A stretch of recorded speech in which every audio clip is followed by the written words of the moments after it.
Hi అండి, welcome to my YouTube channel. ఈ వీడియోలో మనం వచ్చేసి చీఫ్ సెక్రటరీ గారితో ముగిసిన ఏపీ ఉద్యోగ సంఘాల జేఏసీ సమావేశం ముఖ్య అంశాలు అయితే తెలుసుకోబోతున్నాము. వీడియోని అయితే ఎక్కడ స్కిప్ చేయకుండా ఎండ్ వరకు చూసినట్లయితే ఇన్ఫర్మేషన్ పూర్తిగా అర్థమవుతుంది. అలాగే వీడియో నచ్చినట్లయితే తప్పకుండా లైక్ చేయండి. ఇంకా సబ్స్క్రైబ్ అవ్వనట్లయితే మన ఛానల్ వెంటనే సబ్స్క్రైబ్ చేసుకోవడం ద్వారా నేను చేసే లేటెస్ట్ అప్డేట్ న్యూస్ ఎప్పటికప్పుడు అయితే మీ వరకు రీచ్ అవుతాయి. ఇక వివరాలకైతే వెళ్ళిపోదాం.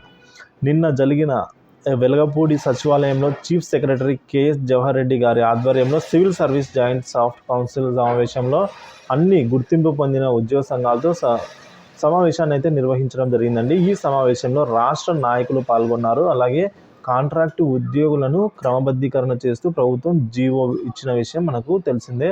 సో ఇందుకు గాను ఎవరైతే కాంట్రాక్టు ఉద్యోగుల నుంచి రెగ్యులర్ అయ్యారో వారందరూ కూడా హర్షం వ్యక్తం చేశారు. అదేవిధంగా 12వ పిఆర్సీలో ఐఆర్ ఇవ్వాలని కొన్ని క్యాడర్లకు సంబంధించి గెజిటెడ్ హోదాలో పిఆర్సీతో సంబంధం లేకుండా ఇవ్వాలని కూడా కోరారు.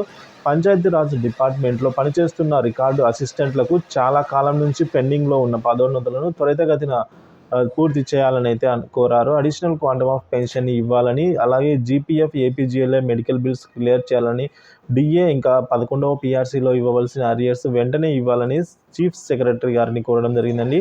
కాగా వెలగపూడిలో మరికొందరు అంటున్నారండి. సో వారి యొక్క ఉద్దేశంతో ఇక మరికొందరు ఏమంటున్నారంటే వెలగపూడిలో వెలగబెట్టేది ఏముంది, సో వారికి ఇచ్చిన బిస్కెట్లు తిని సంతృప్తి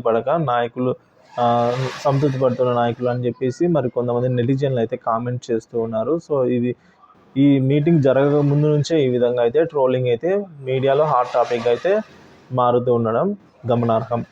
ఈ వీడియో ఇంతే అండి. ఈ వీడియో నచ్చినట్టయితే తప్పకుండా లైక్ చేయండి, ఇన్ఫర్మేషన్ షేర్ చేయండి. ఇంకా మరిన్ని ఏపీ ప్రభుత్వ ఉద్యోగ పెన్షన్లకు సంబంధించిన తాజా సమాచారం కోసం మన ఛానల్ అయితే సబ్స్క్రైబ్ చేసుకొని ఫాలో అవుతూ ఉండండి. Thank you for watching this video.